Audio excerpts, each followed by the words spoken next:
पहले साजिद ने ground floor टटोला, मगर उसे वहां ना पैसे मिले, ना ही कोई कीमती सामान। वो अभी नीचे वाले फ्लोर पर ही था कि तभी उसे किसी के चलने की आवाज आने लगी। वो जल्दी से ड्राइंग रूम में रखे एक पुराने कबर्ड में छुप गया और कबर्ड के दरवाजे के बीच से बाहर देखने लगा।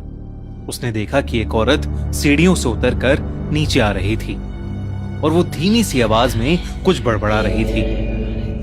वो औरत नीचे उतरकर कुछ देर सीढ़ियों के पास ही खड़ी रही और घर के मेन डोर की तरफ देखती रही। साजिद को उस औरत का चेहरा अब बिल्कुल साफ नजर आ रहा था। उसकी आंखों के नीचे बड़े बड़े काले धब्बे थे, मानो वो न जाने कितने दिन से सोई ना हो। उसकी स्किन बिल्कुल पीली पड़ी हुई थी और उसके चेहरे पर एक बहुत ही अजीब सी मुस्कुराहट थी। वो औरत किचन की तरफ मुड़ी और चुपचाप अंदर चली गई।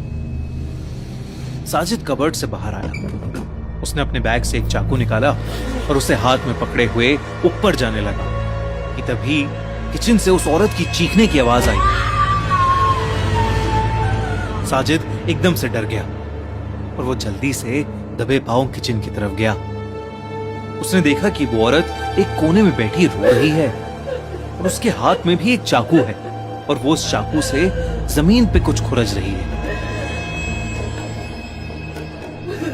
उस औरत को देखकर साजिद थोड़ा घबराने लगा था, तो उसने सोचा कि वो जल्दी से छोटी मोटी चोरी करके वहां से निकल जाएगा। साजिद सीढ़ियों के ऊपर पहुंचा ही था, उसने देखा कि एक औरत बेडरूम के दरवाजे के सामने खड़ी उसे देख रही थी। उस औरत का चेहरा बिल्कुल वैसा ही लग रहा था जैसा उसकी बूढ़ी मां का लग रहा था। उसकी भी आंखों के नीचे काले धब्बे थे।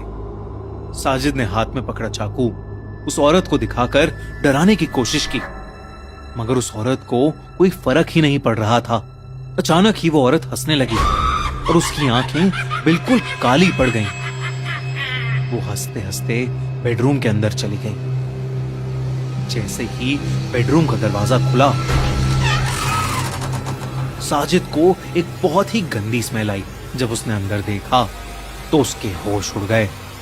उस बेड पर 3 लोगों की डेड बॉडीज पड़ी हुई थी और हैरानी वाली बात तो ये थी कि 2 लाशें उन्हीं लोगों की थीं जिन्हें साजिद ने अभी कुछ मिनट्स पहले देखा था।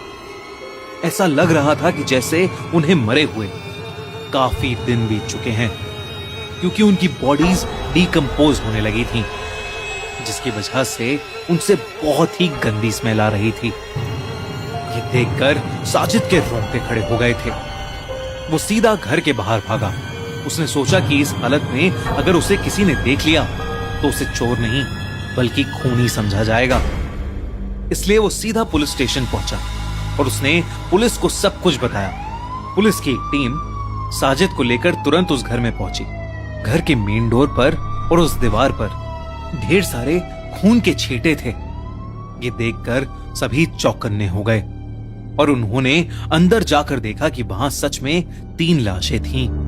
पुलिस ने उन लाशों को तुरंत फॉरेंसिक टीम के पास भेज दिया और उन्होंने यही मान लिया कि साजिद ने ही उन तीनों औरतों का मर्डर 4-5 दिन पहले किया होगा और मर्डर के इल्जाम से बचने के लिए उसने ये कहानी बनाई है। मगर कुछ ही दिनों में उन बॉडीज की फॉरेंसिक रिपोर्ट आ गई, जिसे देखकर पुलिस भी बहुत शॉक में पड़ गई। उन लोगों की मौत 4-5 दिन पहले नहीं बल्कि 6 महीने पहले हो गई थी। रिपोर्ट के मुताबिक उन लोगों ने जहर खाकर अपनी जान दी थी।